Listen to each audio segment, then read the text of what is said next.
السلام علیکم ورحمۃ اللہ۔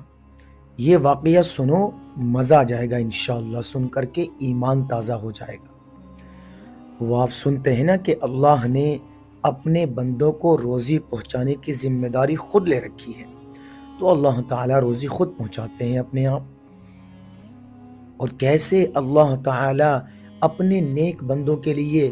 غیب سے روزی کا انتظام فرماتے ہیں، دیکھو کیسے۔ ایک بار کی بات ہے کہ ایک بادشاہ کا من کیا کہ وہ شکار کرنے کے لیے جائے، یعنی بادشاہوں کو شوق ہوتا ہے شکار کرنے کا۔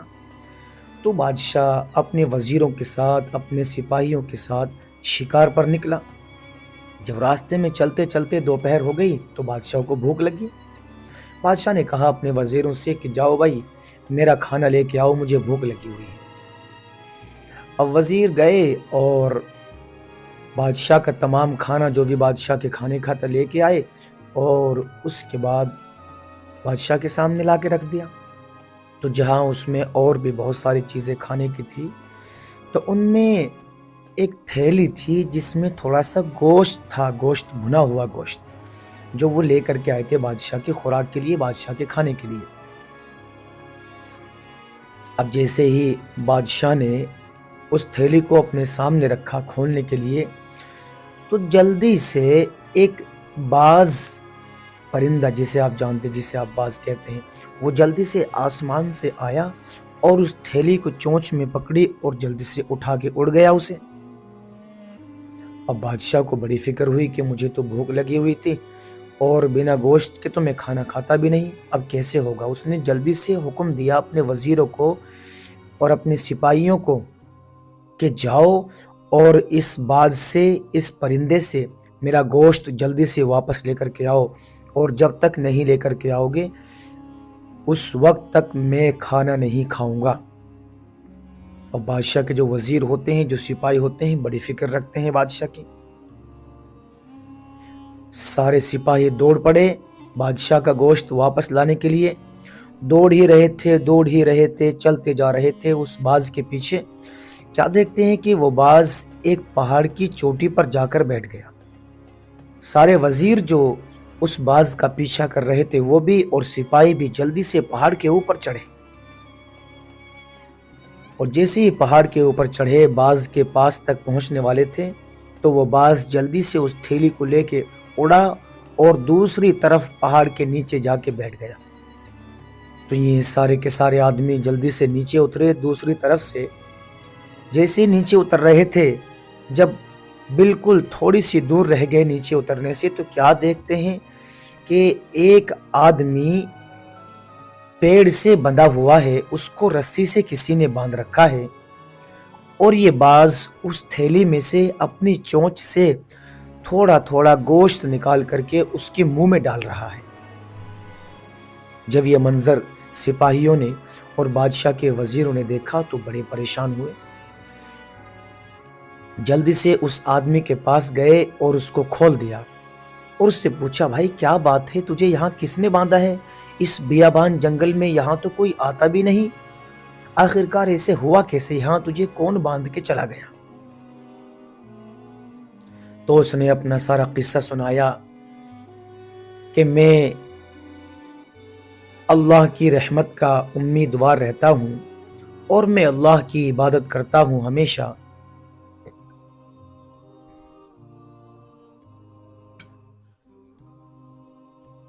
تو اس نے اپنا سارا قصہ سنایا کہ میں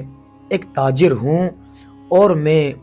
کاروبار کی نیت سے اس جنگل سے گزر رہا تھا، جہاں میں کاروبار کرنے کے لیے جاتا ہوں، جس بازار میں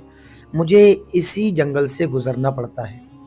اب میری ماں کی طبیعت خراب تھی، اس لیے میں وقت پر نہیں آ سکا، اپنی ماں کی خدمت کرنے میں لگا رہا، اللہ کو راضی کرنے میں لگا رہا، اور جو میرے ساتھی تھے، میرے ساتھ میں آنے والے، وہ مجھ سے پہلے چلے گئے، میں اکیلا رہ گیا۔ لیکن کیا کرتا، اپنا پیٹ بھی پالنا ضروری ہے، بچوں کا پیٹ پالنا بھی ضروری ہے، گزر بسر بھی ضروری ہے، مجھے آنا ہی پڑتا، کل نہ صحیح تو آج آنا پڑتا۔ تو جیسے ہی میں راستے سے گزر رہا تھا تو اس جنگل میں ڈاکو رہتے ہیں، لٹیرے رہتے ہیں کہ جو مسافروں کا سامان چھین لیتے ہیں، ڈاکہ ڈال دیتے ہیں، ان کو مار دیتے ہیں، کسی کو باندھ دیتے ہیں اور بری بری تکلیف پہنچاتے ہیں وہ۔ تو انہوں نے مجھے اکیلا دیکھ کر کے میرا سارا مال چھین لیا۔ میں نے ان سے گزارش کی کہ بھائیو، تمہیں مال تو چاہیے تھا، مال تمہیں مل گیا۔ میرے گھر پہ میری بیمار ماں ہے، بوڑھی ماں ہے، میں اس کی خدمت کرتا ہوں، میرے چھوٹے چھوٹے بچے ہیں، میں ان کے گزر بسر کے لیے، ان کا پیٹ بھرنے کے لیے، کاروبار کرنے کے لیے جا رہا ہوں، مجھے چھوڑ دو، چاہے تم میرا سارا مال لے لو۔ تو سب نے کہا ڈاکوؤں میں سے، ارے نہیں، یہ تو بہانہ بنا رہا ہے، یہ تو کسی کو آواز لگا دے گا، یہ تو ہمیں یہاں گرفتار کروا دے گا اور یہ ہمیں سزا دلوا دے گا۔ لیکن ان میں سے ایک ڈاکو جو تھا، اس کے دل میں تھوڑا سا رحم تھا، اس نے کہا کوئی بات نہیں، جب ہم نے اس کا سارا مال لے لیا، اب اس کو اگر ایسے ہی چھوڑ دیں گے تو یہ شاید گاؤں میں جا کر کسی کو بتا دے گا، تو اس کو مارتے نہیں، بس اس کو یہاں پیڑ سے باندھ دیتے ہیں، اور جب تک ہم اس کا مال لے کر کے دور چلے جائیں گے، جب تک یہ کھلے گا، یعنی اگر یہ اپنے آپ کو پیڑ سے کھول کر اور گاؤں میں جانے کی کوشش کرے گا، تو جب تک یہ کھلے گا اور گاؤں میں جانے کی کوشش کرے گا، گاؤں میں جائے گا، تب تک تو ہم اس کا سارا مال لے کر بہت دور جا چکے ہوں گے۔ تو انہوں نے ایسا ہی کیا، منت سماجت کی، میں نے ان کے سامنے ہاتھ جوڑے، اپنی ماں کا واسطہ دیا، اللہ کا واسطہ دیا، تو انہوں نے میری جان بخش دی اور مجھے یہاں پیڑ سے باندھ کر چلے گئے۔ مجھے یہاں بندھے ہوئے 2-3 دن ہو گئے، اور میں اپنی ماں کی دعائیں بھی ساتھ لے کر کے آیا تھا، اور جب میں گھر سے نکلا تھا تو اپنے بچوں کے چہروں پر میں مایوسی دیکھ رہا تھا، ان کی آنکھوں میں آنسو تھے کہ ہمارے ابو، ہمارے والد صاحب ہماری بوڑھی ماں کو چھوڑ کر کے، ہماری دادی کو چھوڑ کر کے کہاں جا رہے ہیں، گھر میں کوئی کرنے والا نہیں، اب جہاں میں کاروبار کرتا ہوں وہاں مجھے جانا ضروری تھا، اب کیا کرتا میں؟ 2 رکعت نفل نماز پڑھی، اللہ سے دعا کی کہ اللہ تو ہی رزق دینے والا ہے، تو ہی مصیبتوں سے بچانے والا ہے۔ اس کے بعد میں سفر میں نکلا تھا، تو اللہ نے میری جان بخش دی، یہ اللہ کا لاکھ لاکھ شکر ہے۔ تو جب یہ واقعہ سنا وزیروں نے اور سپاہیوں نے، تو ان کے دل بھر آئے، ان کی آنکھوں میں سے آنسو نکل آئے، اور سارے کے سارے اس آدمی کو لے کر کے اور اس گوشت کی تھیلی کو لے کر کے بادشاہ کے پاس گئے،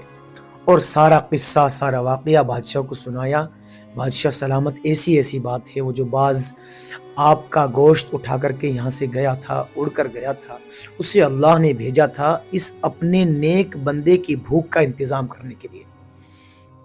وہ آپ نے سنا ہوگا کہ اللہ تعالیٰ اپنے نیک بندوں کی بھوک کا انتظام خود ہی کر دیتے ہیں۔ اللہ تعالیٰ نے رزق دینے کی ذمہ داری اپنے اوپر خود لے رکھی ہے۔ جب بادشاہ نے پورا قصہ سنا تو بادشاہ کی آنکھوں میں آنسو آئے، اور بادشاہ اللہ کے سامنے سجدے میں گر گیا اور اٹھ کر یہ کہا کہ اللہ،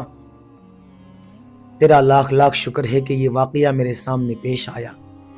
میں کتنا بڑا غافل تھا، کتنا بڑا اب سے پہلے میں شیطان تھا کہ نماز کا مجھے پتہ نہیں،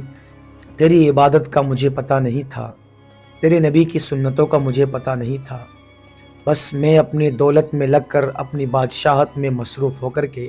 تیری عبادت سے، تیری طاقت سے، تیری قدرت سے غافل ہو گیا تھا۔ آج مجھے یقین ہو گیا کہ اللہ تعالیٰ اپنے نیک بندوں کو روزی کیسے عطا فرماتے ہیں۔ تو بادشاہ نے وہی اعلان کر دیا کہ جسے میری بادشاہت چاہیے وہ آ جاؤ اور اس کو سنبھال لو، میں آج سے اپنی بادشاہت چھوڑ رہا ہوں۔ تو بادشاہ نے اسی وقت اپنی بادشاہت کو لات ماری اور جنگلوں کی طرف نکل گیا اور اللہ اللہ میں مصروف ہو گیا۔ تو یہی ہوتا ہے کہ جب اللہ تعالی اپنی عبادت نہ کرنے والوں کو رزق دے رہا ہے، اپنے نہ ماننے والوں کو بھی رزق دے رہا ہے، اور بھرپور رزق مل رہا ہے، برابر روزی مل رہی ہے، دولت مل رہی ہے، تو پھر جو اللہ کے نیک بندے ہیں، جو اللہ سے بے انتہا محبت کرتے ہیں، اللہ کے لیے جان دیتے ہیں، تو اللہ تعالیٰ ان کے لیے کیوں انتظام نہیں کرے گا؟ بس ہماری زندگی ان چیزوں سے بہت دور ہے، ہم یہ سوچتے نہیں، یقین پیدا نہیں ہوتا، بس اللہ کی ذات کے اوپر سے ہمارا یقین اٹھ گیا اور دنیا کے اسباب پہ ہمارا یقین ہو گیا۔ تو اگر یقین ہو اللہ کی ذات پہ تو اللہ تعالی غیب سے انتظام فرما دیتے ہیں۔ اس لیے آپ کاروبار ضرور کریں، آپ کوئی بھی کام ضرور کریں، لیکن ہر کام میں یہ یقین رکھیں کہ نفع اور نقصان صرف اللہ کے ہاتھ میں ہے۔ ساری دنیا اگر مجھے مل کر نقصان پہنچانا چاہے تو نہیں پہنچا سکتی جب تک اللہ نہ چاہے۔ اللہ کی مرضی سے انسان کو نقصان پہنچتا ہے۔ ہر چیز میں یہ نیت رکھے کہ اللہ ہی میرا مددگار ہے، اس کے علاوہ میری کوئی مدد نہیں کر سکتا۔ برکت دے گا تو وہ بھی اللہ دیتا ہے، اور نقصان کاروبار میں ہوتا ہے تو سب اللہ کی طرف سے ہوتا ہے۔